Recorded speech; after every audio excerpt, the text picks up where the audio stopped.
Mullet Mad Jack is one of the most unique first-person shooters I've ever played, and in today's video I'm going to tell you why, and maybe try and convince you why you should give it a try. First things first though, what is Mullet Mad Jack? Well, Mullet Mad Jack is a fast-paced retro first-person shooter set in 2095. Players control Jack, who must fight through a skyscraper filled with robot billionaires to rescue an internet influencer. You have 10 seconds to survive, and you get time from killing enemies, forcing you into a constant violent race against time.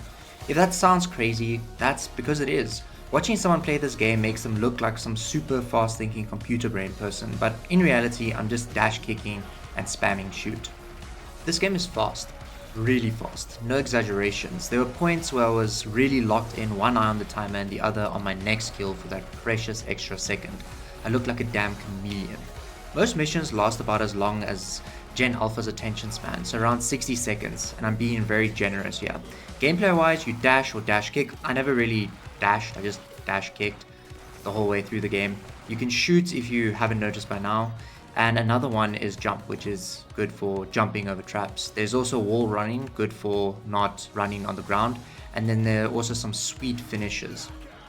It is a roguelike, so if you die, you start again. You need to fight your way up the building to save the princess influencer, and you are a moderator tasked with rescuing her. This is already, pretty much enough plot for you. I mean, look at this gameplay.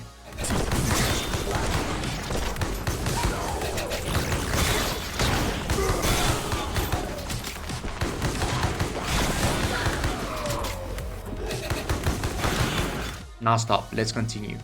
You fight through 10 floors, and after each floor you can choose an upgrade or a weapon. There are shotguns, a revolver, a plasma gun, a railgun, an SMG that just felt like I was holding an industrial power tool in one hand. That recoil was crazy, and even katanas, although I didn't really gel well with them, to be honest with you.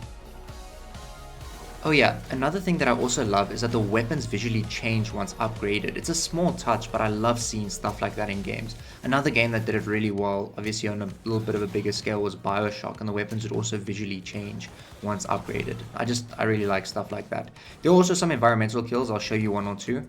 The upgrades are cool too, things like one-liners, exploding bullets, ricochets, more exploding barrels, and so on.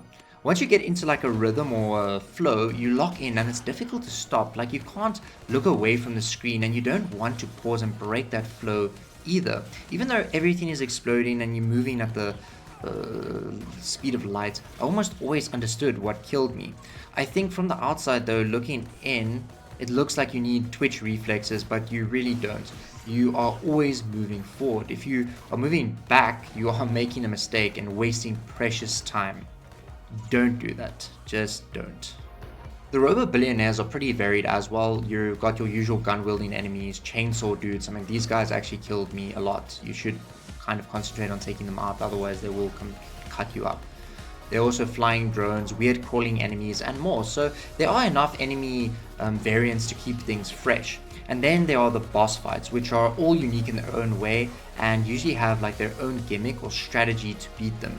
There are even sections where you drive a car or have a sniper battle, so overall you're not really getting bored or feeling too much repetition, which is important for a roguelike. The soundtrack is also a banger, and I think it blends well with the gameplay. Sometimes you're rewarded with cinematics, and this game does not disappoint there either. I was smiling ear to ear whenever they popped up. I mean, watch this and tell me it isn't cool.